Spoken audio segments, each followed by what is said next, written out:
आगे बढ़ते हैं फिर इलेक्ट्रोस्टैटिक्स में। और लास्ट लेक्चर में हम लोगों ने electric flux and it's calculations देखा था। और उसमें बस ध्यान रखना कि अगर वेरिएबल इलेक्ट्रिक फील्ड का केस होगा तो हमको इंटीग्रेट करना पड़ेगा ई डॉट डी ए को। और अगर यूनिफॉर्म इलेक्ट्रिक फील्ड है तो यूनिफॉर्म इलेक्ट्रिक फील्ड में फ्लक्स निकालने के लिए हम लोग simply electric field into area ले सकते हैं। एरिया में हम लोग प्रोजेक्शन यूज करेंगे। बोलिए, क्लियर है ना ये पॉइंट? अब आगे बढ़ते हैं। मेन जो फ्लक्स का जो मेन एप्लीकेशन है और बहुत इंपॉर्टेंट है इलेक्ट्रोस्टैटिक्स का, तो नेक्स्ट हेडिंग पड़ेगा इसमें गॉस लॉ। ठीक है, गॉस लॉ का अगर हम बेसिक एक्सप्रेशन देखें तो बेसिक एक्सप्रेशन सिंपली सेज कि net electric flux passing through any closed surface. ये जो लेफ्ट हैंड साइड पे लिखा हुआ है इसको हम लोग बोलेंगे net electric flux passing through any closed surface. अच्छा, ओपन सरफेस और क्लोज सरफेस इन दोनों में तो डिफरेंस क्लियर है ना? ओपन सरफेस मतलब it may be a plane, simple एक ही प्लेन में होगा। और क्लोज सरफेस मतलब कंप्लीटली क्लोज्ड होगी। तो दोनों में थोड़ा सा फर्क है। तो Gauss law is applicable only for close surfaces, ये ध्यान रखना। और ये जो साइन बनाया है ना, जैसे इंटीग्रेशन का साइन है और इसमें ये लगाते हैं, तो इसका मतलब होता है ये इंटीग्रेशन किसी क्लोज्ड बाउंड्री में परफॉर्म हो रहा है। ठीक है ना? It may be a closed loop, it may be a close surface. ठीक है, and this value is equal to Q in upon epsilon naught. What is Q in? तो क्यू इन को हम लोग बोलते हैं, Q in is charge enclosed by the surface. Charge enclosed by the surface. कुछ points इसमें बहुत important है। जैसे पहला पॉइंट तो यही है कि the E vector in above expression, the E vector in above expression is due to all the charges of the system। ठीक है भाई, मतलब समझा रहे हैं इसका। The electric field in the above expression is due to all the charges in the all the charges of the system, but net electric flux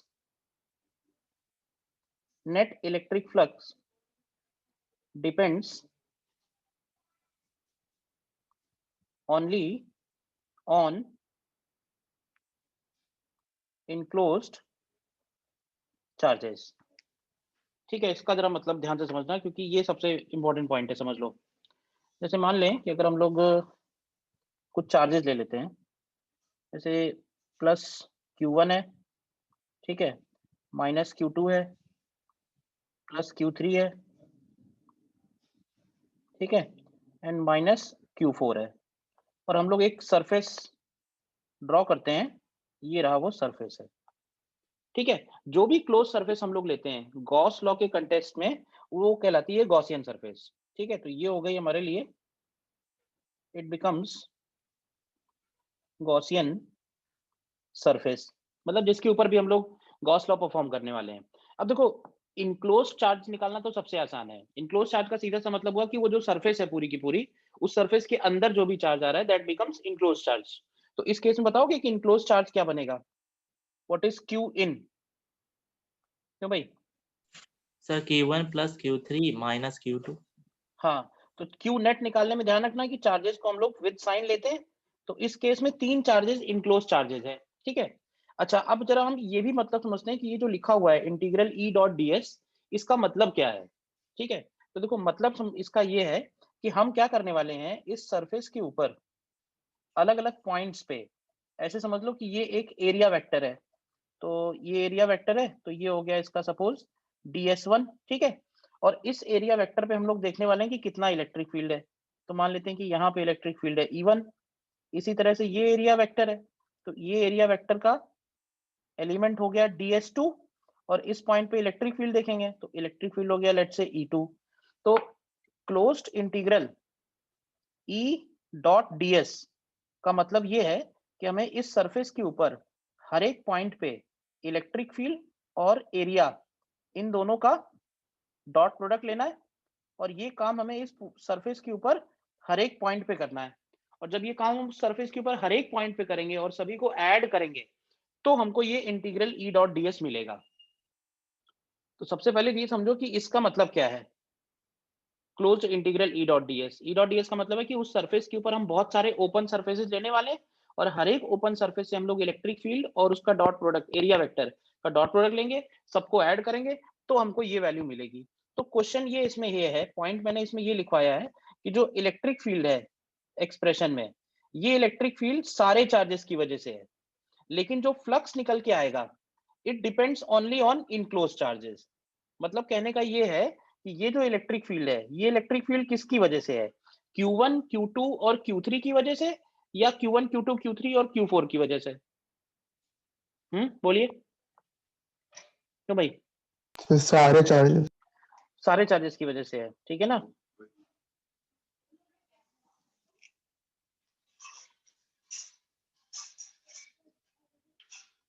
it is due to all the charges of the system, ठीक है ना। तो अब ये बात, जरा एक बात ये बताओ, अगर हम Q4 को चेंज करेंगे, बताना मुझे, अगर हम Q4 चेंज करते हैं तो व्हाट अबाउट ई वेक्टर या फिर E1 E2 E3 ये जो होंगे, इन पे, इनके बारे में क्या कहोगे, चेंज होंगे या कांस्टेंट रहेंगे? अगर हम Q4 को चेंज करते हैं तो what about E in the above expression, change होगा या कांस्टेंट रहेगा?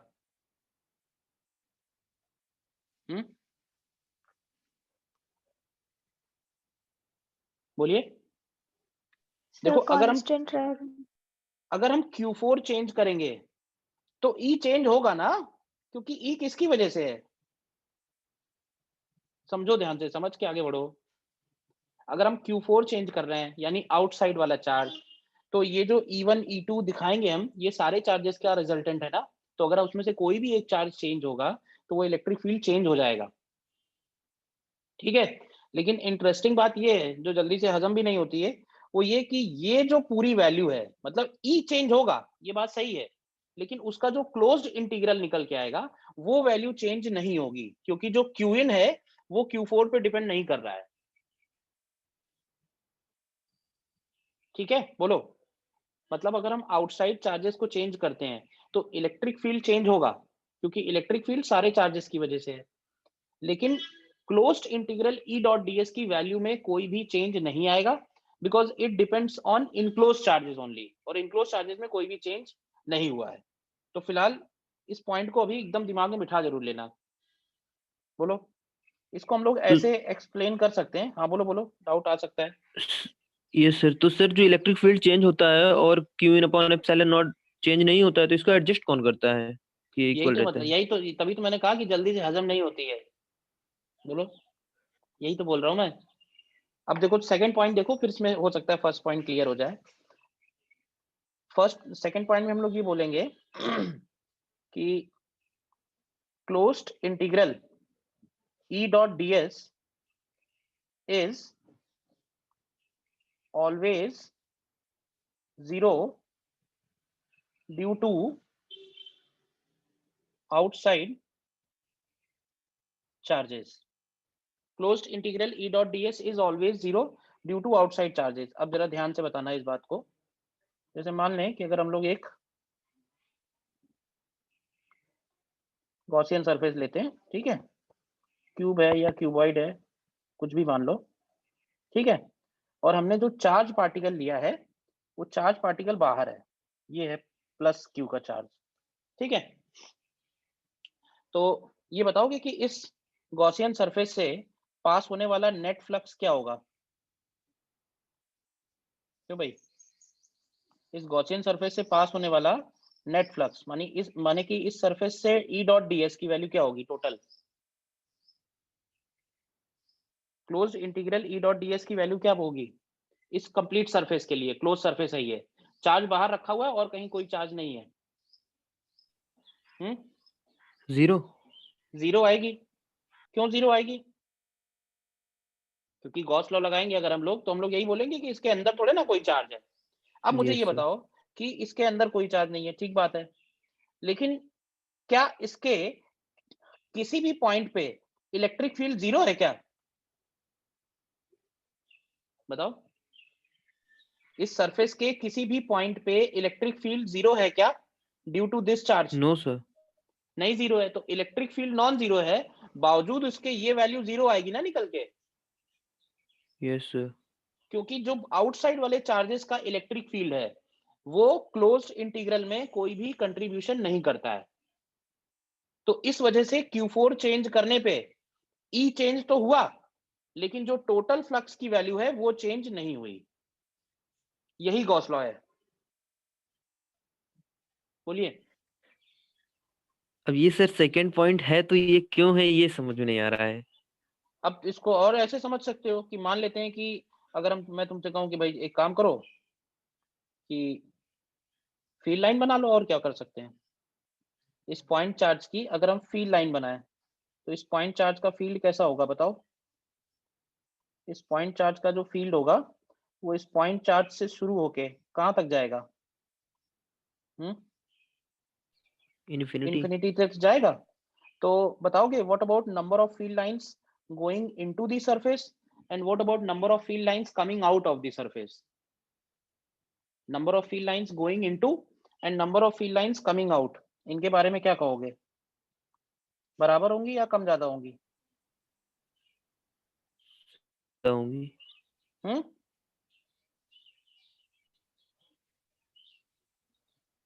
Number of field lines going into और number of field lines coming out, इनके बारे में क्या कहोगे? सर इक्वल होंगी। इक्वल होंगी। तो क्या ऐसे बोल सकते हैं कि जितना नेगेटिव फ्लक्स है उतना ही पॉजिटिव फ्लक्स है?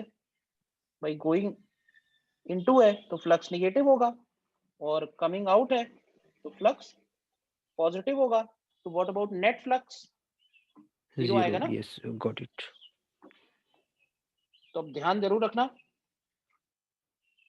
ठीक है, फील नहीं भी हो तो भी ध्यान रखना, ठीक है। आगे बढ़ते हैं फिर नेक्स्ट पॉइंट में। एक तो यही पॉइंट सबसे ज्यादा इंपॉर्टेंट है। अब मेनली देखो, गॉस लॉ के दो एप्लीकेशन है। गॉस लॉ को हम लोग यूज कर सकते हैं फ्लक्स कैलकुलेशन में, और गॉस लॉ को यूज कर सकते हैं हम लोग इलेक्ट्रिक फील्ड कैलकुलेशन में। तो पहले देखते हैं, पहले हेडिंग डालते हैं flux calculation using Gauss law. Flux calculation using Gauss law. अब एक बात ध्यान रखना, अगर हम फ्लक्स निकालना चाहते हैं with the help of Gauss law, तो हमको जो सरफेस लेनी होगी, मतलब Gauss law is applicable only for close surface. तो अगर ओपन सरफेस दी हुई है तो ओपन सरफेस पे हम लोग डायरेक्टली कभी भी गॉस लॉ नहीं अप्लाई कर पाएंगे, ठीक है ना। तो हम क्या कर सकते हैं, तो हम उसको क्लोज सरफेस बना सकते हैं, बस यही हमारे पास एक टूल अवेलेबल है। तो जैसे मैं कहूं कि अगर फॉर एग्जांपल एक हेमीस्फेरिकल सरफेस लेते हैं, ठीक है, ये एक हेमीस्फेरिकल सरफेस है,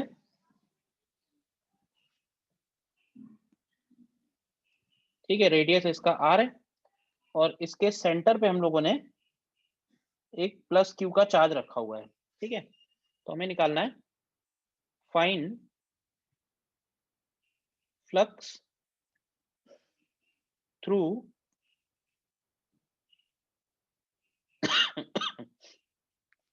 hemispherical surface.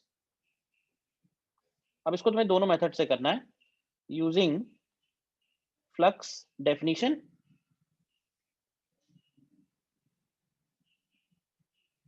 And B part में यूजिंग गॉस लॉ। बताओ, यूजिंग फ्लक्स डेफिनेशन और यूजिंग गॉस लॉ।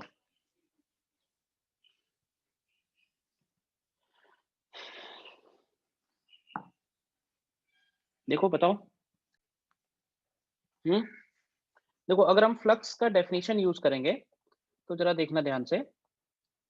फ्लक्स का डेफिनेशन यूज करने के लिए हम लोग एक काम ये कर सकते हैं कि हम इस सरफेस के ऊपर कोई भी एक सरफेस एलिमेंट लेते हैं। ध्यान से देखना, ये सरफेस एलिमेंट हो गया सपोज ds। अब देखो खास बात यहाँ पे ये आएगी कि सरफेस एलिमेंट का जो एरिया वेक्टर होगा, एरिया वेक्टर सरफेस का कहाँ होता है, परपेंडिकुलर टू द सरफेस। और इस चार्ज की वजह से जो इलेक्ट्रिक फील्ड होगा, क्या इलेक्ट्रिक फील्ड और एरिया दोनों सेम डायरेक्शन में होंगे या नहीं होंगे, ये बताओ बस। इलेक्ट्रिक फील्ड और एरिया दोनों सेम डायरेक्शन में आएंगे या नहीं आएंगे इस सरफेस के हर एक पॉइंट पे। हमने कोई भी एक जनरल पॉइंट लिया सरफेस का, वहां पे एक छोटा सा एलिमेंट लिया, उस एलिमेंट का एरिया वेक्टर और चार्ज की वजह से इलेक्ट्रिक फील्ड क्या दोनों सेम डायरेक्शन में होंगे? यस सर होंगे। ठीक यस है। सर। अब क्योंकि दोनों सेम डायरेक्शन में है तो हम लोग ऐसे बोल सकते हैं कि जब डी फाई लिखेंगे ई डॉट डी एस, तो इसको हम लोग लिख सकते हैं ई into D S into cos zero. बोलो, तो ये बन जाएगा ई इंटू डी एस। अब ये बताओ इलेक्ट्रिक फील्ड का मैग्नीट्यूड इस स्फेरिकल सरफेस पे हर जगह सेम होगा या अलग अलग होगा? बताओ, इलेक्ट्रिक फील्ड का magnitude on complete surface sir same होगा। सेम आएगा। तो इलेक्ट्रिक फील्ड क्या होगा, इंटीग्रेशन के बाहर आ जाएगा, इंटीग्रेशन के अंदर बचेगा सिर्फ ds। और ds का इंटीग्रेशन का मतलब हुआ कि complete surface area, complete surface area.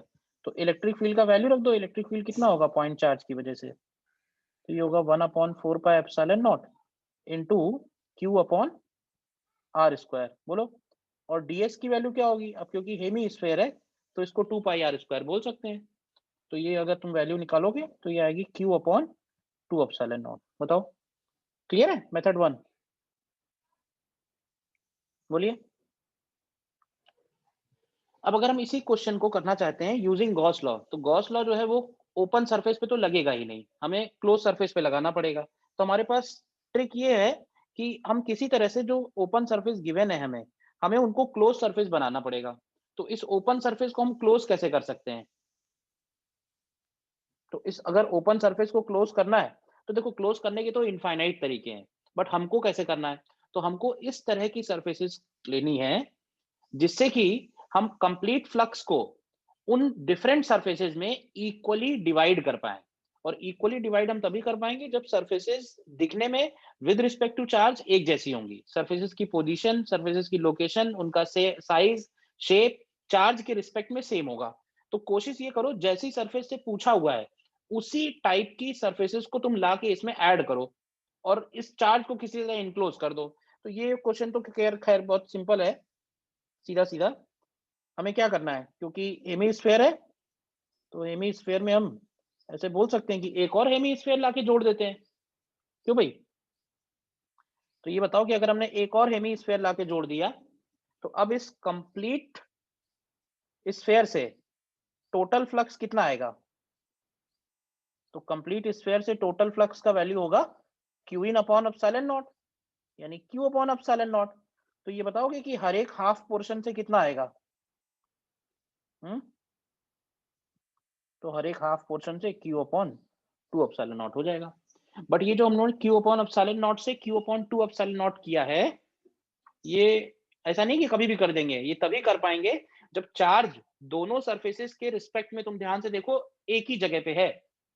अगर वो सेंटर पे नहीं होता तो हम दोनों सरफेसेस से इक्वल फ्लक्स नहीं बोल पाते। बताओ, ये बात समझ में आती है कि अगर चार्ज सेंटर पे नहीं होता तो हम दोनों सरफेसेस से फ्लक्स सेम नहीं ले सकते थे।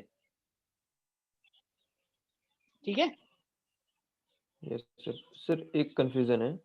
हाँ, सर आपने सर ऊपर जो प्लेन सरफेस एरिया है हेमिस्फेयर में, प्लेन वाला खाली था, मतलब खाली है, बिल्कुल खाली बाउल जैसा है।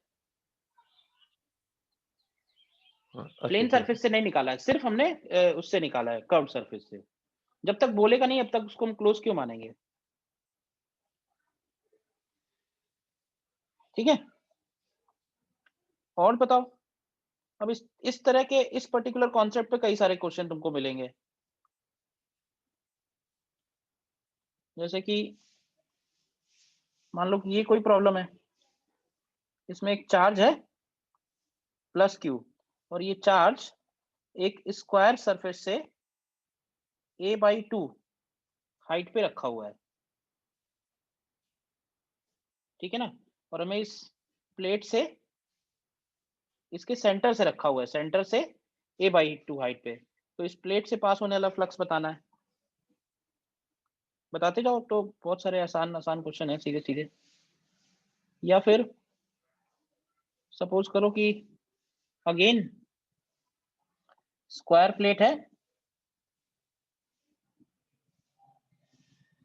लेकिन ये जो चार्ज रखा हुआ है ये उसके एक कॉर्नर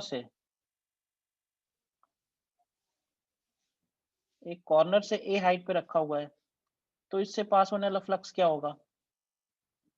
बताओ जरा, ये दोनों का आंसर क्या होगा जल्दी से। सर पहले वाले का Q/6 यस सर। पहले वाले में Q/6 एप्सिलॉन नॉट निकाल लिया होगा सबने। पहले वाले में Q/6 एप्सिलॉन नॉट विजुलाइज हो रहा है या बताना है कैसे आया ये?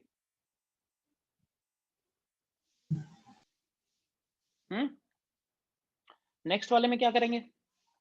Q/24 epsilon. इसमें आएगा Q/24 एप्सिलॉन नॉट। बोलो क्लियर है क्यों? क्योंकि हम ऐसे कर सकते हैं कि अगर हम इसी सरफेस के टुकड़े कर दें और इस तरह से ला के जोड़ दें, ये बताओ, तो क्या ये पिछला क्वेश्चन नहीं बन जाएगा? ये पिछला ही क्वेश्चन तो बन जाएगा। क्या समझ में आई? इस कंप्लीट सरफेस का साइज हो गया 2a और इसके सेंटर से a पे है, यानी यही वाला क्वेश्चन हो गया। तो इस पूरे से बन जाने वाला फ्लक्स होगा Q/6 एप्सिलॉन नॉट, और हम हर एक हाफ से हर एक 1/4 क्वार्टर से लिखना चाहते हैं, तो Q/24 एप्सिलॉन नॉट हो गया। ठीक है, बोलो और बताना।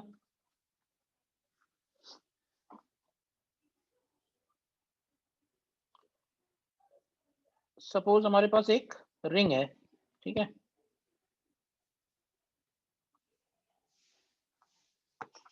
और इस रिंग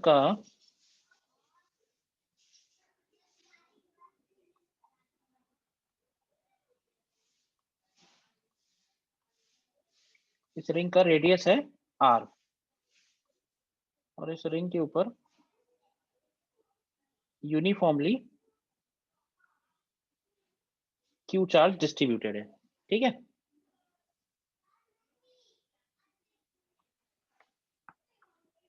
तो हमें बताना है इसमें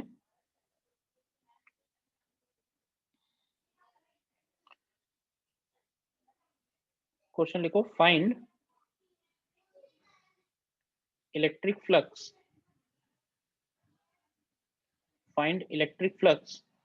through a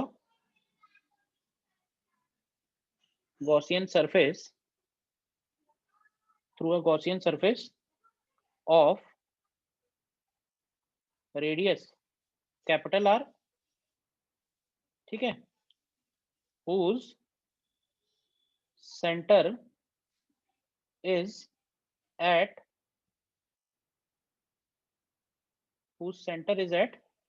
circumference of given ring। बताइएगा जरा आंसर इसका। whose circumference is at given whose center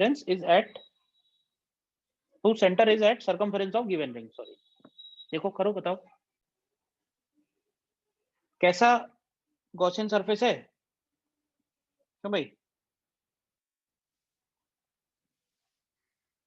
Gaussian surface का जो रेडियस है वो इसी रिंग के रेडियस के बराबर है, क्यों भाई? गॉसियन सरफेस का रेडियस इसी रिंग के रेडियस के बराबर है। और ये सरफेस रखा कैसे है? तो ये सरफेस इस तरह से रखा हुआ है कि गॉसियन सरफेस का जो सेंटर है, देखना ध्यान से, गॉसियन सरफेस का सेंटर इस रिंग के सरकमफेरेंस पे है, तो ये देखो कि अगर हमें क्लोज्ड गॉसियन सरफेस है और उससे फ्लक्स निकालना है तब तो बहुत आसान है, हमें सीधे सीधे ये पता करना है कि इसके अंदर कितना चार्ज आ रहा है। अब इसके अंदर कितना चार्ज है ये पता चलेगा कि ये रिंग कितनी है, इतना पार्ट रिंग का कितना है। कैसे निकालेंगे बताओ?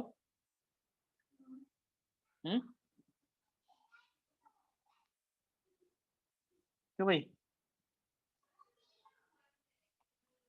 अगर तुम इसमें यहाँ पे ये लाइन एक ड्रॉ कर दो,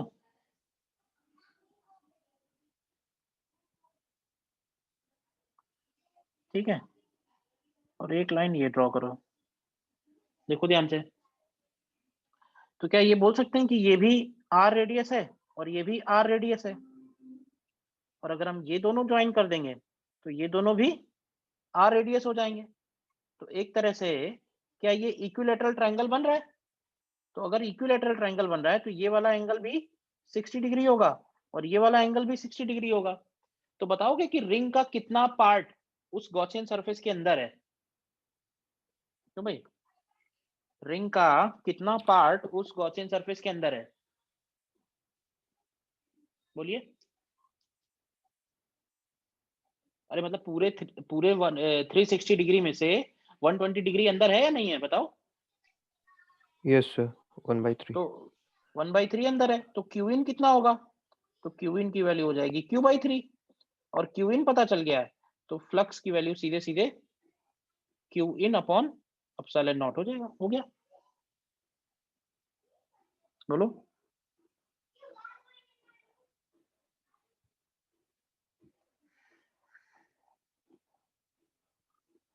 बोलिए, कोई डाउट?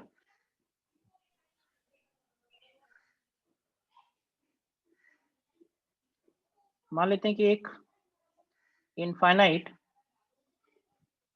शीट ऑफ चार्ज है, ठीक है, और फिर से एक गॉसियन सरफेस लेते हैं, ठीक है, और गॉसियन सरफेस इस तरह से है कि गॉसियन सरफेस के सेंटर से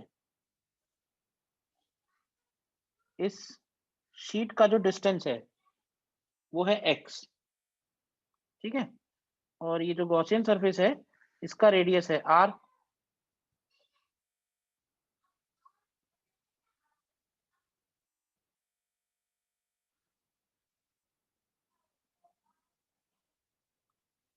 तो हमें ये बताना है कि इस गॉसियन सरफेस से कितना फ्लक्स पास हो रहा है।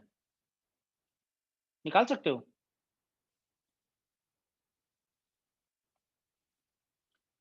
Flux passing through Gaussian sphere, बताइए।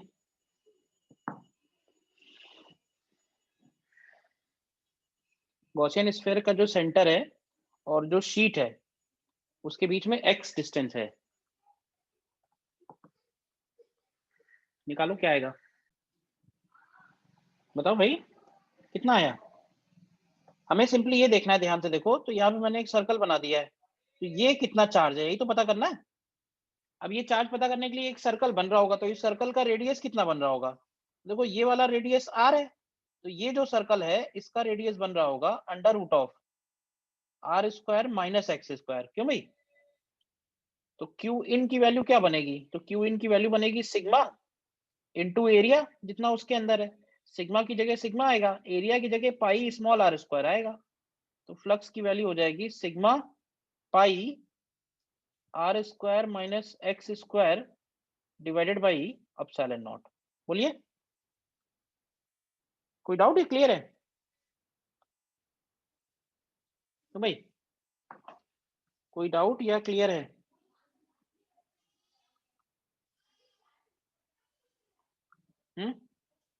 ठीक है। तो देखना इस तरह के इसमें कई सारे क्वेश्चंस मिलेंगे, और एक पॉइंट और इसमें नोट करके लिखेंगे हम लोग।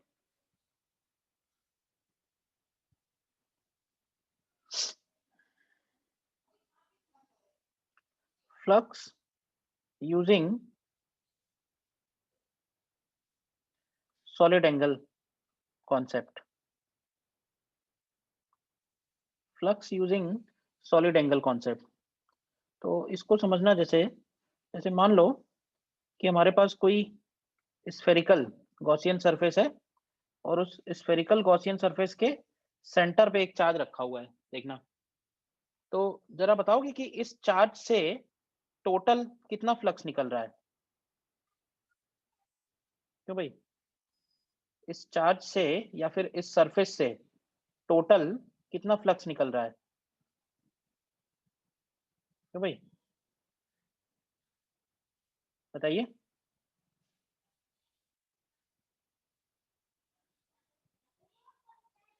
टोटल निकलने वाला फ्लक्स क्या हम लोग Q अपॉन एप्सिलॉन नॉट बोल सकते हैं?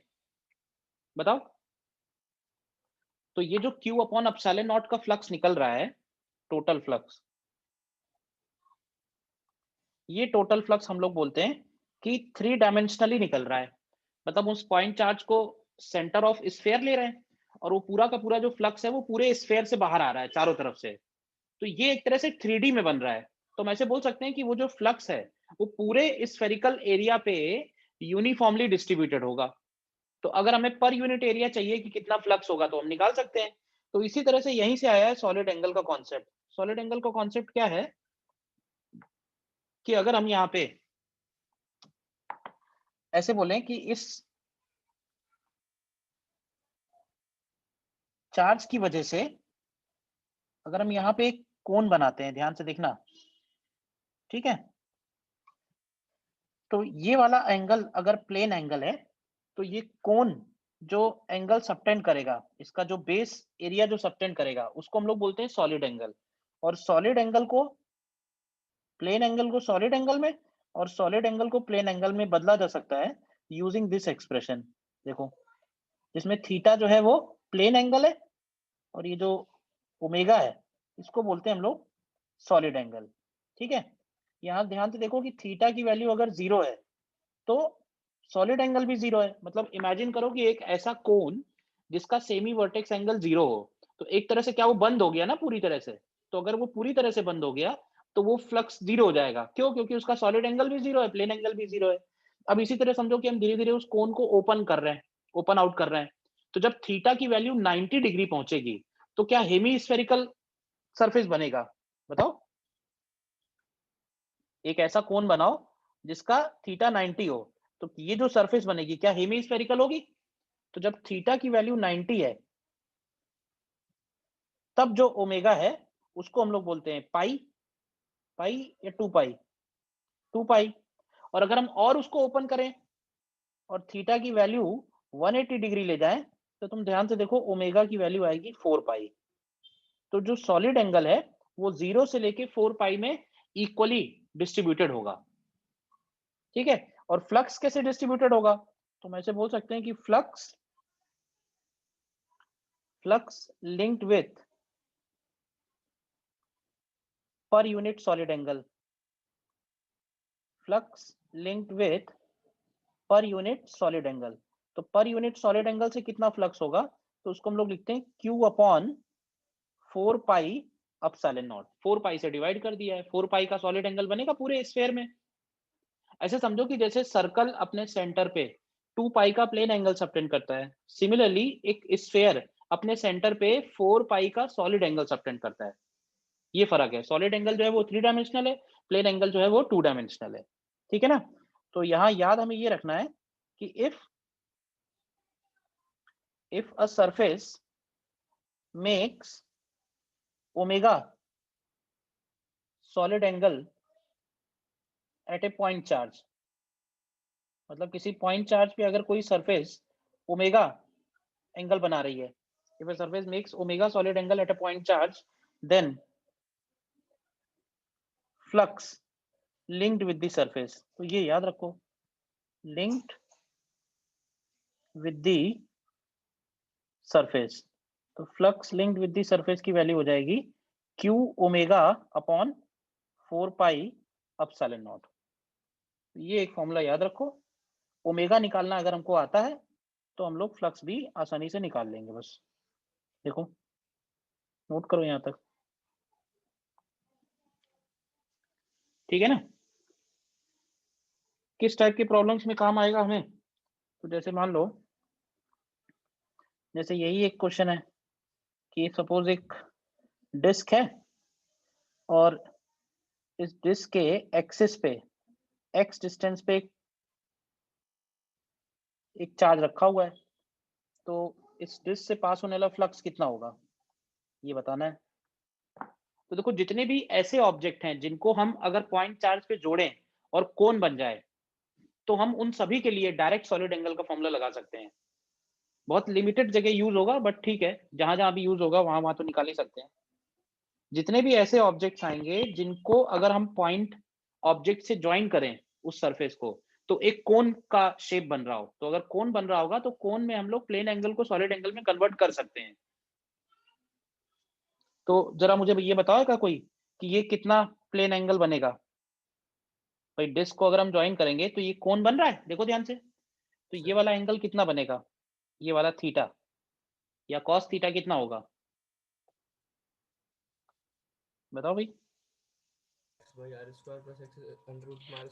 x upon under root of r square minus x square. ठीक है, कॉस थीटा आ जाएगा।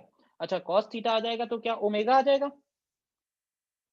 यानी ये डिस्क कितना सॉलिड एंगल सबटेंड कर रही है, तो ये हो जाएगा 2 pi 1 minus cos theta. Cos theta की वैल्यू होगी x upon under root of r square plus x square. तो ये एक लाइन में ही हो गया फिर बस। तो फ्लक्स की वैल्यू क्या हो जाएगी डिस्क से? तो डिस्क से पास होने वाला फ्लक्स हो जाएगा q upon 2 epsilon naught 1 minus x upon under root r square plus x square. ठीक है ना? तो अगर सॉलिड एंगल से आएगा कोई एप्लीकेशन अगर, तो वहां पे जरूर वो बन रहा होगा, कौन बन रहा होगा। ठीक है ना? देखो, नोट कर लो, कोई डाउट है पूछो। ठीक है।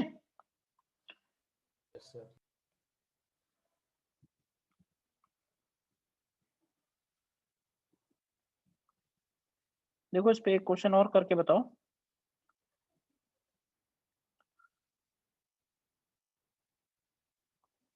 ऐसे मान लेते हैं कि ये एक सिलेंडर है, ठीक है, और इस सिलेंडर के सेंटर पे एक प्लस क्यू चार्ज रखा हुआ है।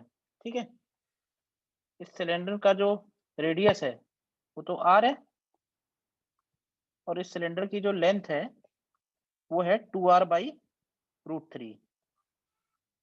ठीक है, तो हमें फाइंड करना है, find flux through curved portion of the cylinder. Curved portion कौन सा पोर्शन है? फ्लक्स सर थ्रू इसका जो कर्व, कर्व कर्व वाला जो पोर्शन है, वो जो कर्व है उससे पास होने वाला फ्लक्स बताना है। देखो, करो ट्राई।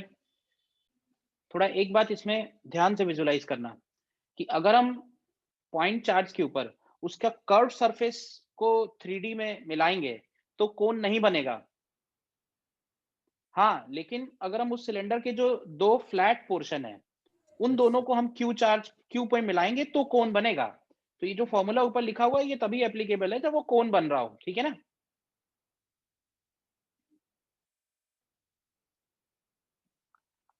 तो अगर हम इसके ये प्लेन वाले लेंगे तो ये देख लो कि कितना बन रहा है। ये वाला एंगल कितना आएगा? tan थीटा की वैल्यू अगर हम लोग लिखें तो ये हो जाएगा r upon r by root 3, यानी रूट 3। तो क्या थीटा की वैल्यू 60 डिग्री आ रही है ना? तो flux passing through plane surface कितना हो जाएगा? तो प्लेन सरफेस से पास होने वाला फ्लक्स होगा q upon 2 epsilon not into 1 minus cos 60। cos 60 कितना हो जाएगा? 1/2। तो ये आ रहा है q अपॉन 4 एप्सिलॉन नॉट। बताइए, आ रहा है या नहीं? बताओ।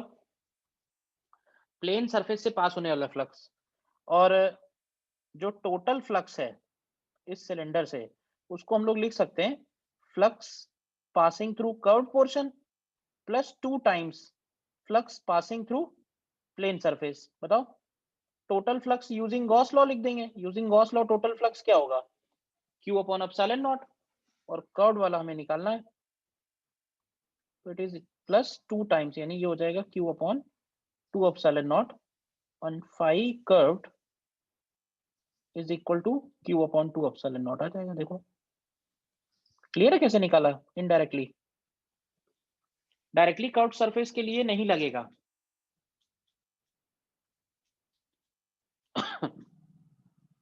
डायरेक्टली कर्व्ड सरफेस के लिए नहीं लगेगा, हाँ इनडायरेक्टली लगाएगा। पहले हमने फ्लैट पोर्शन के लिए निकाला, फिर उसको टोटल का निकाला, फिर उसमें से सब्ट्रैक्ट करके कर्व का निकल आया।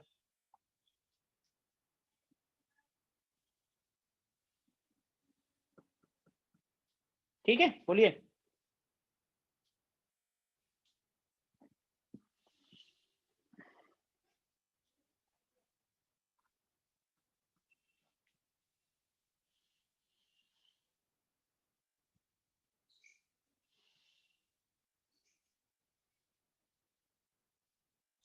क्लियर है यहाँ तक, बताओ।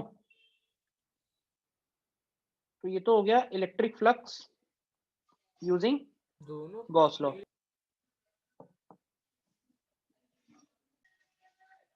नेक्स्ट जो पॉइंट है वो भी बहुत इंपॉर्टेंट है, और वो है नेक्स्ट हेडिंग पड़ेगा electric field calculation using Gauss law. Electric field calculation using Gauss law. अब देखो, अगर हम चाहते हैं कि गॉस लॉ की हेल्प से इलेक्ट्रिक फील्ड की वैल्यू कैलकुलेट हो, तो उसके लिए हमको एक बात ये ध्यान रखनी होगी कि जैसे ये जो गॉस लॉ है, closed integral E dot D S is equal to Q in upon epsilon naught. तो इसको हम लोग लिखते हैं closed integral E into D S into cos theta is equal to Q in upon epsilon naught. अब देखो ध्यान से, अगर हम चाहते हैं कि ई की वैल्यू निकल के आए, तो ई की वैल्यू तभी निकल के आएगी जब पहले तो वो ई की वैल्यू सरफेस के ऊपर हर जगह एक जैसी होगी, क्योंकि एक ही फॉर्मूले से सारा इलेक्ट्रिक फील्ड थोड़े ना निकल आएगा, अलग अलग पॉइंट पे अलग अलग हुआ तो थोड़े ना निकलेगा। तो हम सबसे पहले तो ये मानेंगे कि जो इलेक्ट्रिक फील्ड का मैग्नीट्यूड है वो उस सरफेस के ऊपर हर जगह सेम होना चाहिए। क्यों? क्योंकि तभी ये इंटीग्रेशन के बाहर आएगा, और इंटीग्रेशन के बाहर आएगा तभी हम इसको एक तरफ रख के बाकी सब उधर भेज देंगे, तो ई की वैल्यू कैलकुलेट हो जाएगी। अब ये वाली जो वैल्यू है, ये जब राइट हैंड साइड पे जाएगी तो ई कैलकुलेट हो जाएगा। बट ये जो वैल्यू है इंटीग्रल ds cos थीटा, ये वैल्यू भी कैलकुलेट तभी होगी मैथमेटिकली जब थीटा का वैल्यू कांस्टेंट होना चाहिए।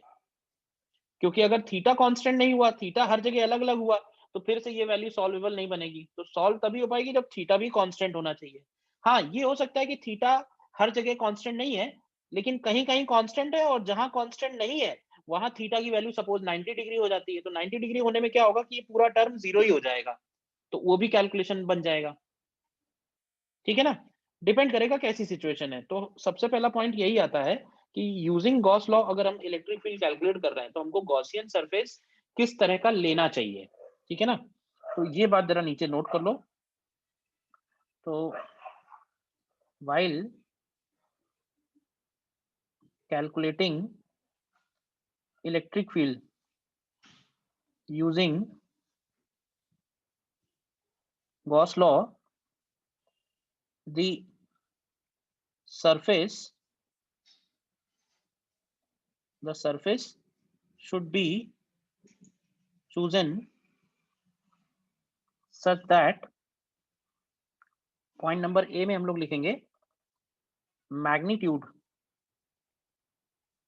Magnitude of electric field at every point of Gaussian surface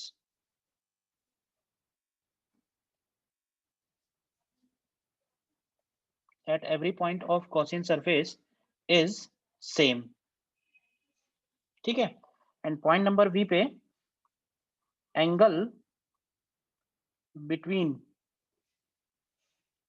E vector and ds vector is either constant, या तो कांस्टेंट होना चाहिए, और 90 degree at other parts of surface, other parts of surface. अब देखो इस पॉइंट पे, ये पॉइंट हम लोगों ने कैसे निकाला, ये बात समझने की खैर इतनी जरूरत भी नहीं है, ठीक है ना। हमें तो ये समझना है कि जब हम अप्लाई करेंगे गॉस लॉ तो कौन कौन सी सिचुएशंस हमारे सामने आएंगी, और तुम डायरेक्ट ध्यान भी रख सकते हो कि कौन सी सिचुएशन में हम कौन से टाइप का गॉसियन सरफेस ले रहे हैं। तो देखो जितने भी गॉस लॉ के एप्लीकेशन आएंगे, ठीक है ना, जनरली अलग अलग पढ़ाते हैं सब लोग, ये अलग अलग बुक्स में दिया रहता है, मैं तीनों एक साथ पढ़ाता हूँ। रीजन ये कि तीनों में कोई फर्क नहीं है, और यही 3 कैटेगरी पॉसिबल है। मतलब इसके अलावा कोई और कैटेगरी में हम लोग गॉस लॉ अप्लाई नहीं कर पाएंगे। मतलब गॉस लॉ हो सकता है अप्लाई कर पाएं, लेकिन यूजिंग गॉस लॉ हम लोग इलेक्ट्रिक फील्ड कैलकुलेट नहीं कर पाएंगे, ठीक है। तो यूजिंग गॉस लॉ अगर इलेक्ट्रिक फील्ड कैलकुलेट करना है तो तुम्हारे सामने 3 सिचुएशन में से ही कोई एक सिचुएशन होगी, जिसमें पहली सिचुएशन में हम लोग लिखेंगे कि जो चार्ज का डिस्ट्रीब्यूशन है वो स्फेरिकली सिमेट्रिक हो, तो इसको लिखेंगे स्फेरिकल सिमेट्रिक चार्ज डिस्ट्रीब्यूशन। मतलब चार्ज का जो डिस्ट्रीब्यूशन है वो स्फेरिकली सिमेट्रिक हो। तो जरा कोई मुझे एग्जांपल बताएगा कि स्फेरिकली सिमेट्रिक चार्ज डिस्ट्रीब्यूशन कैसा होगा, बोलो।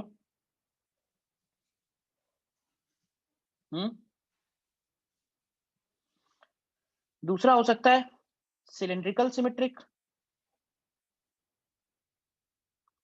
और तीसरा हो सकता है प्लेनर सिमेट्रिक। बस यही 3 केसेस हैं जिनके बहुत सारे प्रॉब्लम्स मिलेंगे, ठीक है। स्फेरिकल सिमेट्रिक का मतलब हुआ कि जैसे कि पॉइंट चार्ज होता है। पॉइंट चार्ज की खास बात यह है कि पॉइंट चार्ज की वजह से जो भी इलेक्ट्रिक फील्ड है, ध्यान से समझना, पॉइंट चार्ज की वजह से, पॉइंट चार्ज की वजह से जो भी इलेक्ट्रिक फील्ड आएगा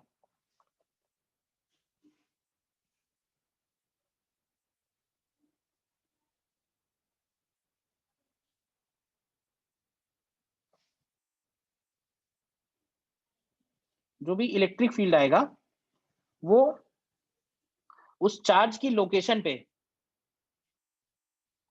जैसे मान लो मैंने ये इलेक्ट्रिक फील्ड लाइंस ड्रॉ की हैं, तो इलेक्ट्रिक फील्ड स्फेरिकली सिमेट्रिक है। इस बात का मतलब ये हुआ कि अगर हम एक गॉसियन सरफेस बनाए, ध्यान से चेक करो, तो क्या ये बोल सकते हैं कि इस गॉसियन सरफेस के हर पॉइंट पे इलेक्ट्रिक फील्ड का मैग्नीट्यूड सेम है। अगर हमने स्फेरिकल गॉसियन सरफेस बनाई है तो स्फेरिकल गॉसियन सरफेस के ऊपर हर एक पॉइंट पे इलेक्ट्रिक फील्ड का मैग्नीट्यूड सेम है। ये मतलब होता है स्फेरिकल सिमेट्रिक डिस्ट्रीब्यूशन का। तो ये बात क्लियर है, बोलिए क्यों भाई। अब इसमें कौन कौन से चार्जेस आएंगे, तो देखो इसमें वो सारे चार्जेस आएंगे, पॉइंट चार्ज तो आएगा ही, पॉइंट चार्ज के साथ साथ ऐसा भी कोई चार्ज आ सकता है जो पॉइंट तो नहीं है लेकिन वो स्फेरिकली डिस्ट्रीब्यूटेड है चार्ज, ठीक है। तो इन सारे केस में हम लोग जो गॉसियन सरफेस लेंगे वो कैसा लेंगे, स्फेरिकल। गॉसियन सरफेस स्फेरिकल लेने से क्या होगा, तो देखो इसके ऊपर हम लोग गॉस लॉ लगाने वाले हैं, ध्यान से देखना। तो closed integral E dot ds is equal to Q in upon epsilon naught. तो देखो यहाँ पे ये E जो है बाहर आ जाएगा, अंदर बचेगा ds और क्यू इन की जगह होगा Q।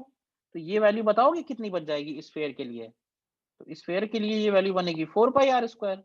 तो यहाँ से आपको इलेक्ट्रिक फील्ड मिल जाएगा 1/4π epsilon naught into Q upon r²। देखो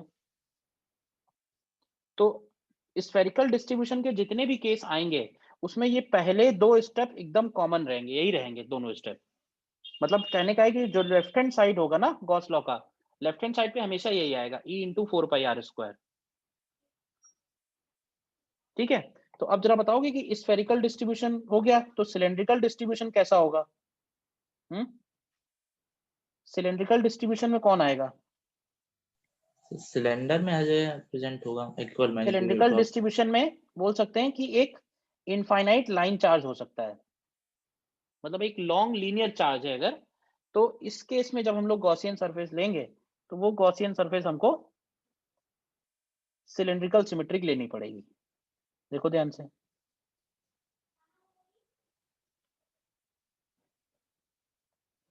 ठीक है ना, इस तरह से।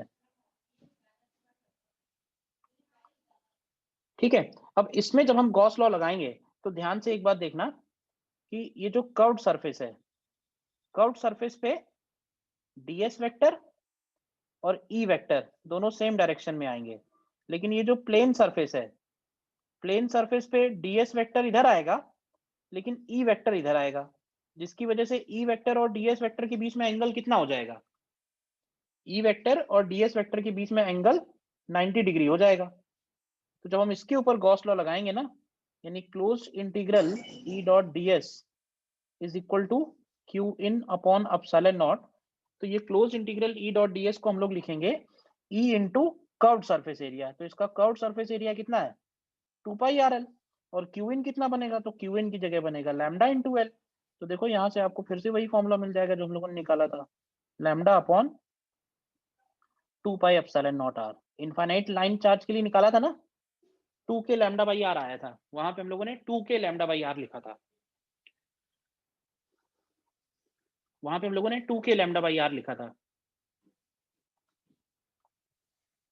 ठीक है, और तीसरा प्लेनर का केस हो सकता है जैसे कि इनफाइनाइट शीट ऑफ चार्ज हो जाए सिग्मा। तो अगर इनफाइनाइट शीट ऑफ चार्ज है तो इसमें भी हम लोग जो सिलेंडर लेंगे वो इस तरह से लेंगे कि सिलेंडर का एक पोर्शन इस तरह से आ रहा है और एक पोर्शन इस तरह से आ रहा है।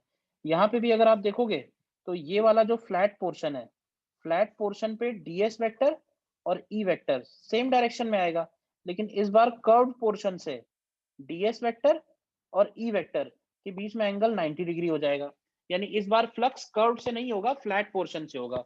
तो अगर दोनों फ्लैट पोर्शन का एरिया हम लोग a और a ले लें तो जरा बताओ कि कैसे अप्लाई करेंगे। तो closed integral e dot ds is equal to Q in upon epsilon naught, तो ये वैल्यू बनेगी e into A plus E into A, और क्यू इन की वैल्यू होगी सिग्मा इंटू ए।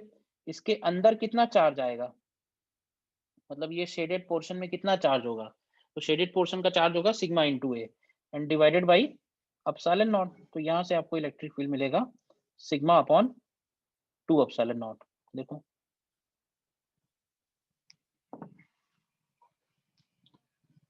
अभी इन तीनों के एप्लीकेशन तो करेंगे ही हम, मैंने सिर्फ ये बताया कि 3 टाइप के हैं बस। जितना भी चार्ज डिस्ट्रीब्यूशन है जिसके लिए हम लोग गॉस लॉ अप्लाई करने वाले हैं वो इन्हीं 3 कैटेगरी में से कोई एक कैटेगरी होगा। स्फेरिकल डिस्ट्रीब्यूशन होगा, या तो सिलेंड्रिकल डिस्ट्रीब्यूशन होगा, या प्लेनर डिस्ट्रीब्यूशन होगा। अब कौन से डिस्ट्रीब्यूशन में तुमको कैसा गॉसियन सरफेस लेना है और स्टेप्स क्या होंगे वो एग्जैक्टली सेम रहेंगे। ज्यादातर केसेस में जो चेंज होगा वो क्यू इन चेंज होगा, बस क्यू इन की वैल्यू चेंज होगी सभी केसेस में। जो ये लेफ्ट हैंड साइड पे लिखा हुआ है ये एग्जैक्टली यही रहेगा। बताओ ध्यान रहेगा इतना बात, बोलिए। तो इसके एप्लीकेशन पे चलो बाद में करेंगे।